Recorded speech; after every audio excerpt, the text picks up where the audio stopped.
ಇಲ್ಲ, ವಿಜಯದಶಮಿವರೆಗೆ ಈ ಯಡಿಯೂರಪ್ಪ ಕುಟುಂಬನ ಇಳಿಸಿದಾರೆ ಅಂದ್ರೆ ಅವಾಗ ಬಿ ಜೆ ಪಿ ಬೇಕಾದ್ರೆ ಒಂದು ಪತ್ರ ಬರಿತೀನಿ, ನನ್ನ ಪಕ್ಷಕ್ಕೆ ತಗೋರಿರ್ತದೆ. ಈಗ ಮನೆ ಪತ್ರ ಬರ್ತೀನಿ ಅನ್ನೋದು ಭಾಳ ಶುದ್ಧ ಸುಳ್ಳು, 100ಕ್ಕೆ 100 ಸುಳ್ಳು.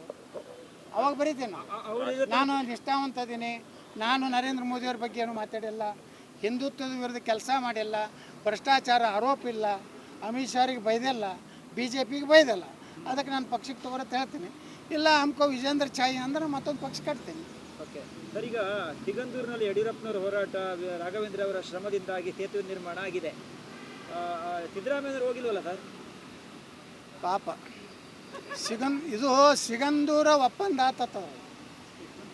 ಯಡಿಯೂರಪ್ಪ ಫೋನ್ ಮಾಡಿ ಸಿದ್ದರಾಮಯ್ಯವ್ರು ನೀವು ಬರಬೇಡಿ, ತೀವ್ರವಾಗಿ ದಾಳಿ ಮಾಡಿರಿ ನಮ್ಮ ಮೇಲೆ, ನಾವು ನಿಮ್ಮ ಮ್ಯಾಗ ತೀವ್ರವಾಗಿ ದಾಳಿ ಮಾಡ್ತೀವಿ ಅಂದರೆ ವಿಜೇಂದ್ರ ಕುರ್ಚಿ ಉಳಿತದ ತಳಿ ಅಡ್ಜಸ್ಟ್ಮೆಂಟ್ ಇದು ಪ್ರೋಟೋಕಾಲ್ ಸುಡಗಾಡಿ ಏನೂ ಇಲ್ಲ.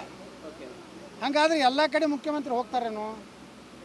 ನೀವು ಇಂಡಿಯಾಗಿದ್ದರೆ ಅವತ್ತು ಅಲ್ಲಿ ಫೇಕ್ ಒಂದು 4,000 ಕೋಟಿ ಫೇಕ್ ಅದು ಎಲ್ಲ. ಹಿಂದೆ ಬಿ ಜೆ ಪಿ ಸರ್ಕಾರ ಇದ್ದಾಗಿನ ನೀರಾವರಿ ಯೋಜನೆಗಳನ್ನೇ ಮತ್ತೆ ಕಲ್ಲು ಹಿಂಗೆ ಜಗ್ಗೋದು ಅಲ್ಲಿದ್ರಿ.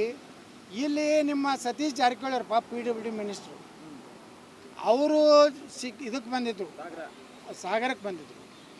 ಅಲ್ಲಿಂದ ನಿಮ್ಮ ಎಲ್ಲ MLAಗಳು ತಯಾರಿದ್ರು. ಇವರೇ ಹೇಳ್ಯಾರಲ್ಲ, ಯಾರು ಅವ್ರು ಸಾಗರದ MLA ಬೆಳ್ಳೂರವ್ರು ಹೇಳ್ಯಾರಲ್ಲ. ಅಲ್ಲಿ ನಮ್ಮ ಮಧು ಬಂಗಾರಪ್ಪನವರು ಅವರು ಸ್ವಲ್ಪ ಈಗ ಅತ್ಯಂತ ಹೊಸ ಚಲನಚಿತ್ರ ನಟರು ಅವರಲ್ಲಿ. ಹೀಗಾಗಿ ಯಡಿಯೂರಪ್ಪ ಹೇಳಿದ್ರು ನೀವು ಬರಬೇಡಿ, ತೀವ್ರ ವಾಗ್ದಾಳಿ ನನ್ನ ಮತ್ತು ನನ್ನ ಮಗನ ಮೇಲೆ ನೀವು ಮಾಡಿ, ನೀವು ನನ್ನ ಮೇಲೆ ಮಾಡಿ, ನೀವು ಸೇಫ್ ನಾನು ಸೇಫ್. ನಿಮ್ಮದು ಅಲ್ಲಿ ಮುಖ್ಯಮಂತ್ರಿ ಕುರ್ಚಿ